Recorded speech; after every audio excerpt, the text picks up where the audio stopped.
Okay, so in the previous lecture we talked about linearity assumption, and we also introduced classical multiple linear regression model.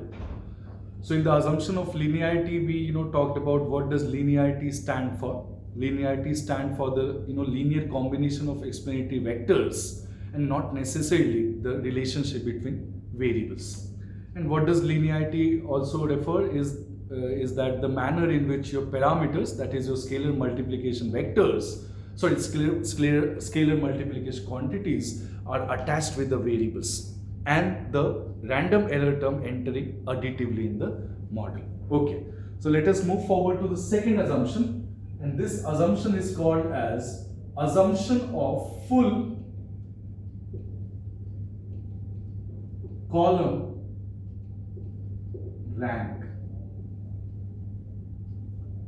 In certain textbook, this assumption is also known as no perfect multicollinearity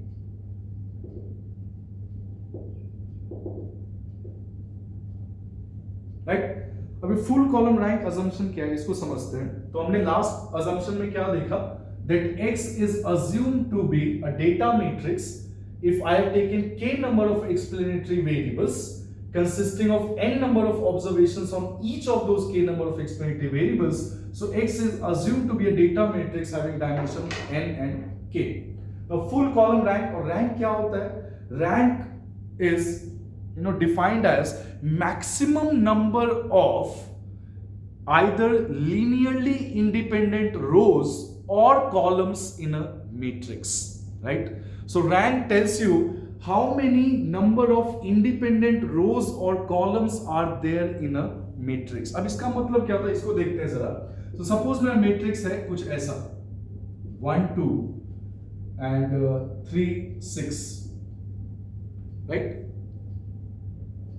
यहाँ पे क्या है, if I take column wise, if I look at column wise, so if it is my column 1 and column 2 is exactly thrice of column 1, right? और आप इसको Cartesian coordinate पे plot करेंगे, so 1 2, if 1 2 is here, 3 6 will be here, and if you take the vector, sorry, this is my column C1, और जो C2 है वो भी सेम लाइन पे लाई करेगा, that is C2 vector is exactly 3 times of C1 vector, that is vectors are collinear with each other, they lie on the same line, and if vectors are collinear with each other there cannot be any angle between them, and if there is no angle between them I cannot span the vectors, or I cannot form the span of vectors.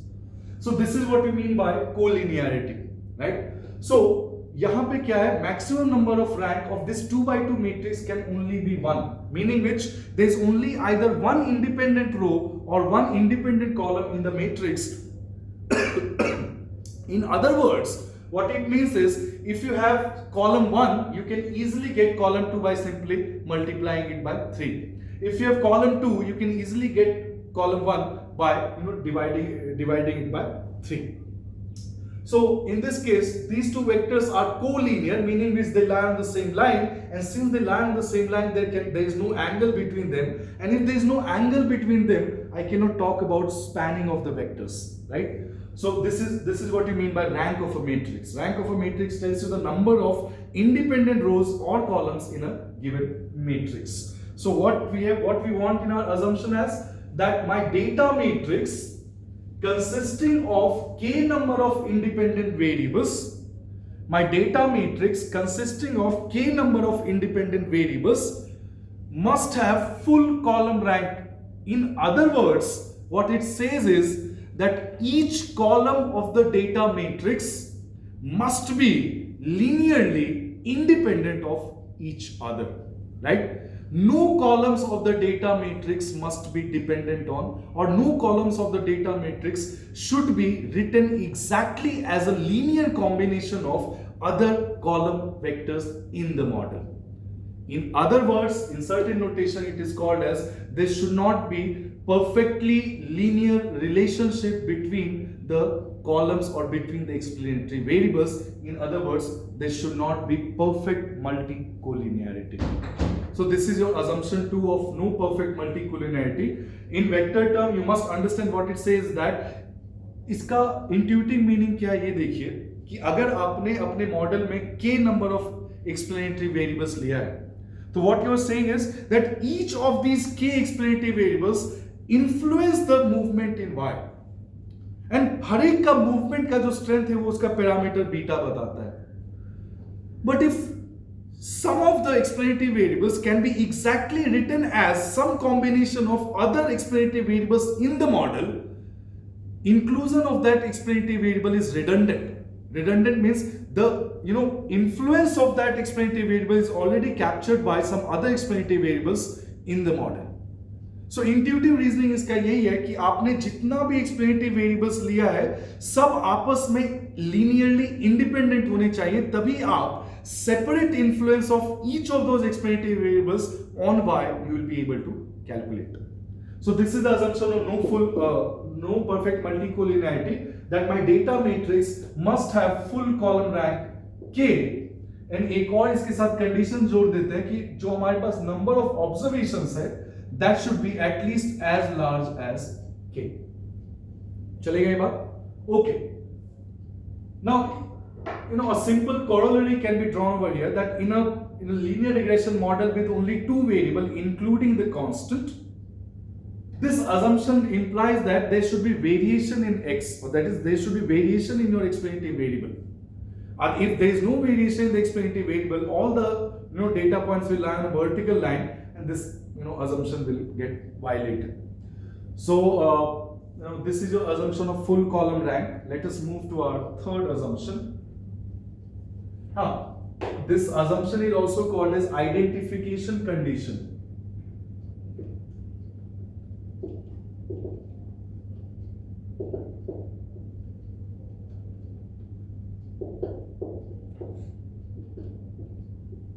This is a condition that must be met in order to identify the estimates of the unknown population parameter. That is, अगर ये assumption satisfy नहीं हो रहा है, then you will not be able to even estimate the unknown population parameter. So this is also known as identification condition.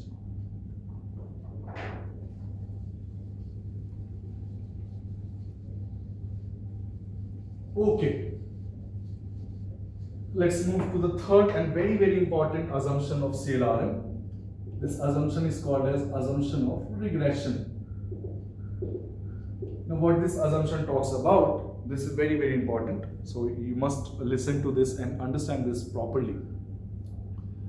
This assumption says that conditional average value of error terms entering in the equation, conditional average value of the error terms entering in the equation is 0. In symbolic notation, this is written as expected value of mu conditioned on the data matrix. I have written as bold letter X, so you must understand this is the data matrix I am talking about. So this value is 0. In words, what it says that conditional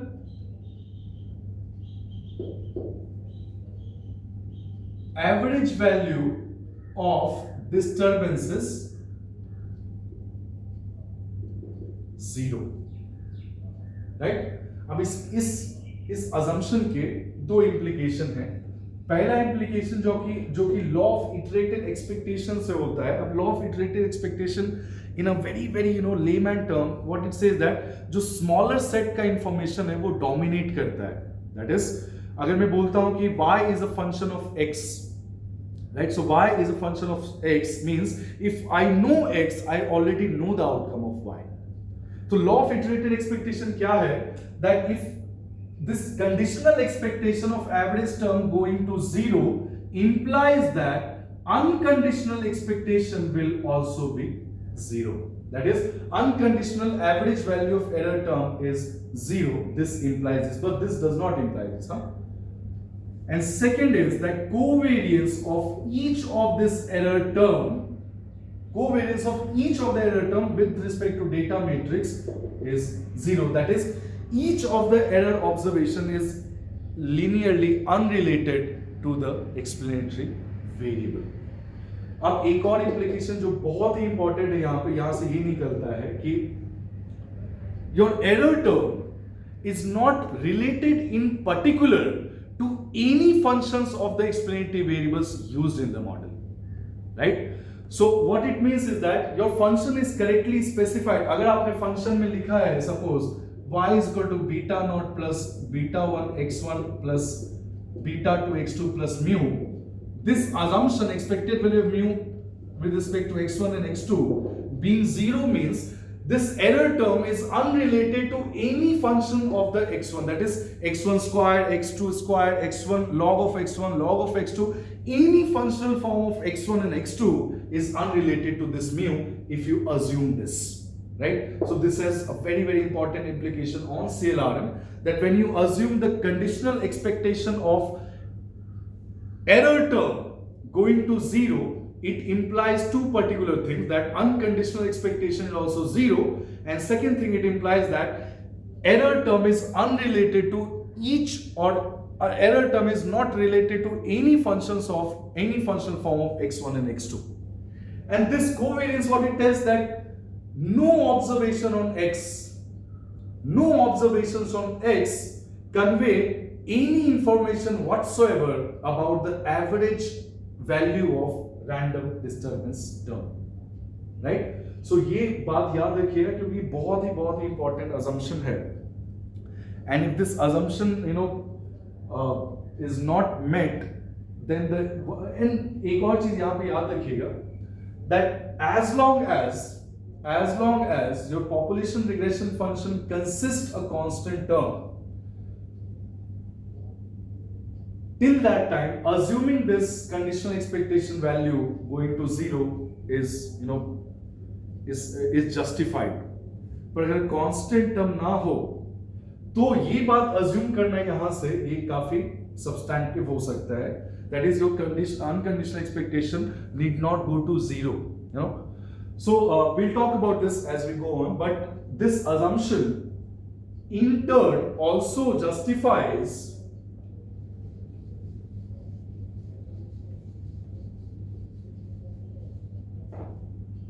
if I write as y is equal to beta naught plus beta 1 x1 plus beta 2 x2 plus mu, taking conditional expectation all around, so expected value of y condition on x1 and x2 can be written as beta naught plus beta 1 x1 plus beta 2 x2 plus expected value of mu given as x1 and x2. This is already assumed to be 0, so you must understand that with this assumption, regression of y on x1 and x2 is nothing but conditional average value of y, and this is nothing but conditional average value of y, and this conditional, I'll write it here, conditional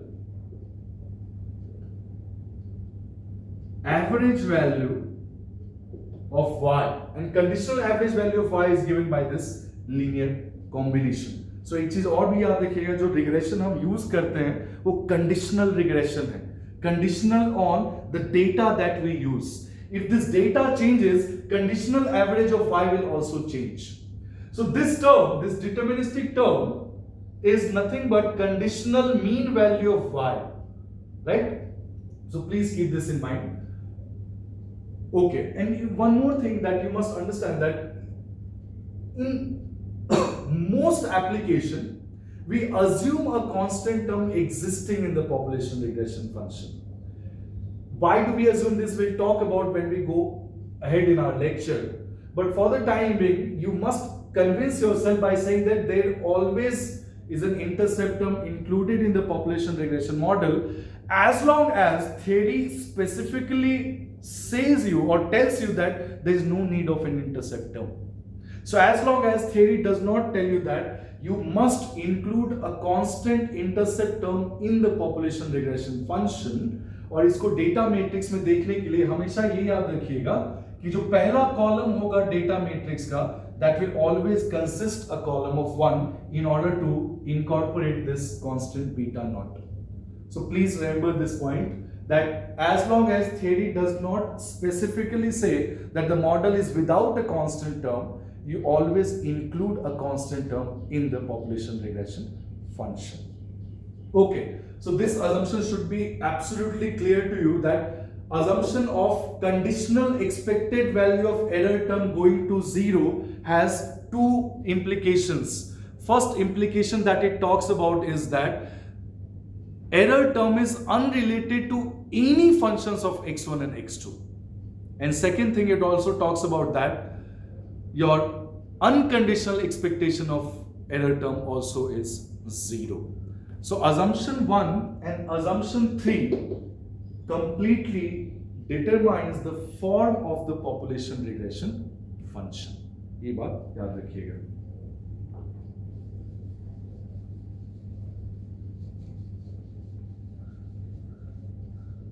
This assumption that we have written, it can also be thought something like this, as that expected value of each of mu I means, what I am saying here is that expected value of mu1 given x1, expected value of mu2 given x2, or you just write it x, expected value of mu3 given x, and so on, expected value of mu n given x, all of them combinedly are equal to 0, meaning which no such observation on explanatory variables convey any information on the average value of error term. This is what you assume about your about the probability distribution of the random disturbances entering in the population regression function.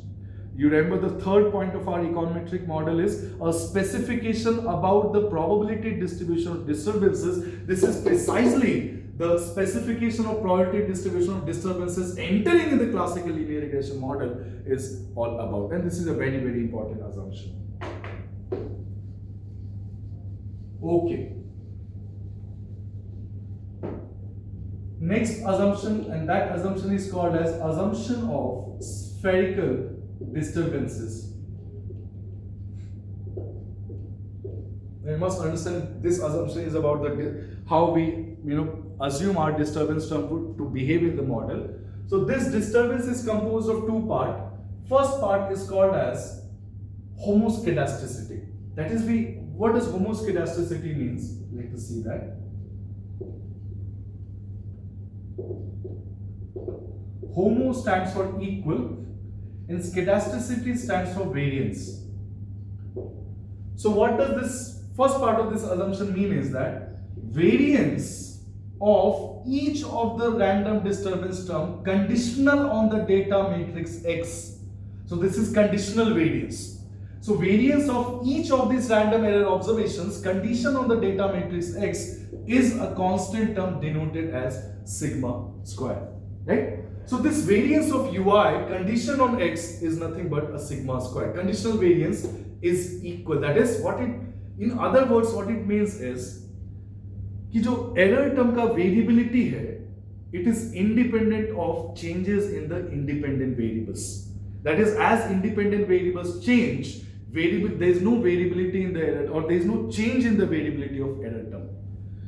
Intuitively इसका मतलब क्या होगा? ये assumption है. बहुत सारे cross section data means जब आप एक ही वेरिएबल पे डेटा रिकॉर्ड करते हो across different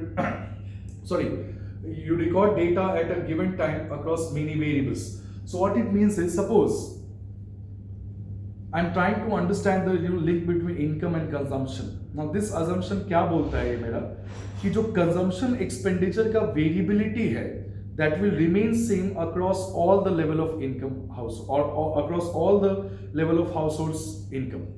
That is, income level जिस household का 100 है और income level जिस household का 1000 है, उनका जो variability है अपने consumption expenditure में, that remains same. So most of the time in cross sectional data, this assumption does not or this assumption gets violated. So this assumption of, but precisely this is what we assume our error terms to behave. If this assumption gets violated, there are remedial measures that we employ in our econometric methods. So homoscedasticity stands for equal variance. And what does equal variance convey? Equal variance convey that variability of error term is independent of the data matrix that you have. Okay. And second part of this assumption is called as no autocorrelation. So auto stands for self and correlation stands for linear relationship, right? So what this assumption tells us that the linear relationship is given by covariance. So covariance between two random error disturbances is 0 where I is not equal to j, right? So what this assumption tells us that जो random disturbance term है वो दो different observation के आपस में linearly related नहीं होने चाहिए, right? So this is the assumption of no autocorrelation. In most of the time series data, this assumption of no autocorrelation gets violated. We'll discuss about the remedial measures of violation of autocorrelation when we discuss the violation of assumptions of CLR. So these two assumptions combinedly become the assumption of spherical disturbances. And how do we exactly write them in matrix notation? Let us understand that. So in matrix notation, if you have to write the variance covariance matrix, what you do is you take the vector and post multiply that vector by its transpose and then take expectation.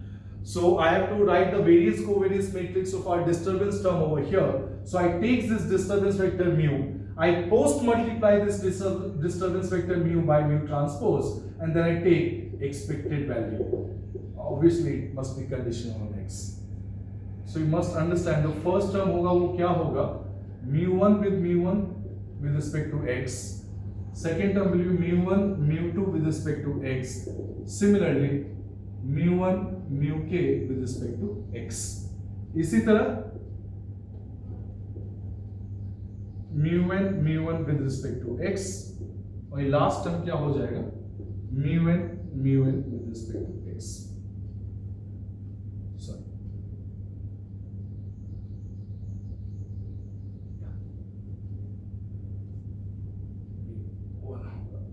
Yeah.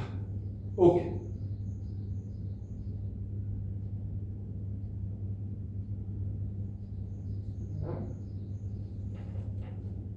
Yeah. So this is the variance covariance matrix where all the elements on this principal diagonal represent the variance of the disturbance term. Expected value of mu1 with mu1 is nothing but variance of mu1. यहाँ पे expected value of mu2 with mu2 is nothing but variance of mu2. Expected value of mu3 with mu3 is nothing but variance of mu3. And similarly, expected value of mu1 with mu1 is nothing but variance of mu1. So all the elements on this principal diagonal represent the variance of error term, and all the elements expressed as off diagonal elements, they are nothing but covariance of error terms, right? तो हमारा assumption क्या है कि variances क्या है, constant. So I replace all these variance term by constant sigma square, and all the covariances term are 0.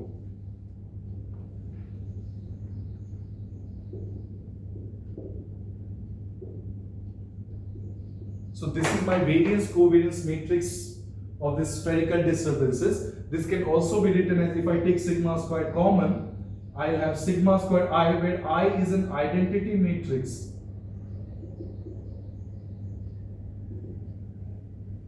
Right? Okay, so this is your assumption of spherical disturbances. Remember, this is composed of two parts. First part is your homoscedasticity. Homoscedasticity means equal variance. Equal variance intuitively means what? That variability of error term is independent of changes in your independent variables. Second assumption is that of assumption of no autocorrelation. Auto stands for self, correlation stands for linear relationship. So what we assume is that no two random disturbance terms are linearly related to each other. Chalega? Okay.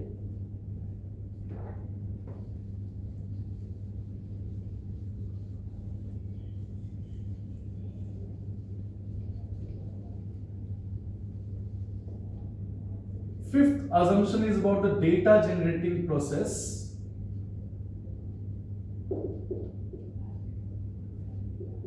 For the regressors.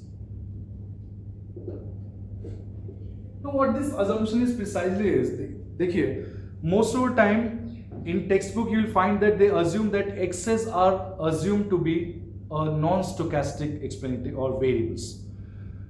But most of the time our economic data is such that to assume our explanatory variables to be a non-stochastic variable it does not make sense.